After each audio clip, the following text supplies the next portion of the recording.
മഴക്കാലമായിട്ടും പാമ്പ് ഭീഷണിക്ക് അറുതിയില്ല. വാരപ്പെട്ടിയിൽ ഹരിതകർമ്മസേനയുടെ മാലിന്യ ചാക്കുകൾക്കിടയിൽ നിന്ന് കൂറ്റൻ മൂർഖൻ പാമ്പിനെ പിടികൂടി. ഇന്ന് രാവിലെ ഹരിതകർമ്മസേനയുടെ ജീവനക്കാരാണ് മാലിന്യച്ചാക്കുകൾക്കിടയിൽ മൂർഖനെ കണ്ടത്. കോതമംഗലം ഫോറസ്റ്റ് ഓഫീസിൽ വിവരമറിയിച്ചതിനെ തുടർന്ന് പാമ്പുപിടുത്ത വിദഗ്ധൻ സേവി തോമസ് സ്ഥലത്തെത്തി ചാക്കുകൾ മാറ്റി പാമ്പിനെ പിടികൂടുകയായിരുന്നു. പാമ്പുകൾ വരാതിരിക്കാൻ എല്ലാവരും ജാഗ്രത പാലിക്കണമെന്നും പിടികൂടിയ പാമ്പിനെ കോതമംഗലം ഫോറസ്റ്റിന് കൈമാറുമെന്നും പാമ്പിനെ പിടികൂടിയ സേവി തോമസ് പറഞ്ഞു. ഇതിപ്പോ കോതമംഗലം മുനിസിപ്പാലിറ്റി വാരപ്പെട്ടി പഞ്ചായത്തിന്റെ കീഴിൽ വേസ്റ്റ് ഡമ്മിങ് ഹരിതകർമ്മസേനയുടെ വേസ്റ്റ് ഡമ്മിന്റെ യാർഡിനകത്ത് കണ്ടൊരു പാമ്പിനെ കണ്ടെന്ന് പറഞ്ഞ് എന്നെ വിളിച്ചതാണ്. കോതമംഗലം ആറാട്ടിൽ നിന്ന് ഇവിടുന്ന് വിളിച്ചു, ഈ പഞ്ചായത്തിൽ നിന്ന് വിളിച്ചായിരുന്നു.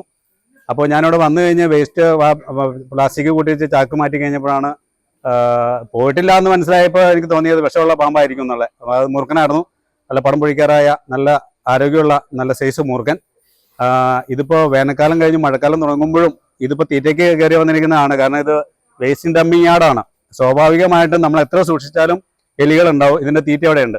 അപ്പോൾ ഇതിപ്പോൾ ഇതിനകത്ത് തൊഴിലാളികളോ പഞ്ചായത്ത് എത്ര സൂക്ഷിച്ചാലും ഇതിനകത്ത് എലികൾ അതിനുള്ള തീറ്റ ഉണ്ടാവും. അപ്പോൾ അതുകൊണ്ട് പാമ്പ് വരാതിരിക്കുക എന്ന് പറയുന്ന ഒരു സജഷൻ അല്ല. എന്തായാലും പാമ്പ് വരും.